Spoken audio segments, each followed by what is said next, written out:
আপনি কোথাও আপনার ছেলে মেয়েদেরকে কোনো ভালো কিছু দেখাবার জন্য নিয়ে গেছেন, দুইজন ছেলে বা একজন ছেলে একজন মেয়ে গেছে, একজন বড় একজন ছোট, একটু উপরে উঠে দেখতে হবে।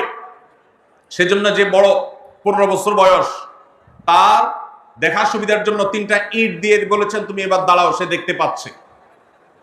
এখন যার বয়স 5, তার জন্য যদি 3টা ইট দেন, সে কি দেখতে পাবে? কিন্তু যেহেতু বড়জনকে 3টা দিবেন, ছোটজনকেও 3টা দিবেন, ছেলেকে 3টা দিবেন, মেয়েকেও 3টা দিবেন, এটা হলো সমতার দাবি। আর ন্যায্যতার দাবি হলো যার 3টা লাগে তারা 3টা দিবেন, যার 6টা লাগে তাকে 6টা দিবেন। এটা হলো ন্যায্যতা। ইসলাম নারী পুরুষের মধ্যে ন্যায্যতা নিশ্চিত করতে বলে, সমতা নয়। পশ্চিমারা যে সমতার কথা বলে, এটা মুখরোচক, বস্তা পচা সস্তা স্লোগান। এই স্লোগান কখনো ইনসাফ প্রতিষ্ঠা করতে পারে না।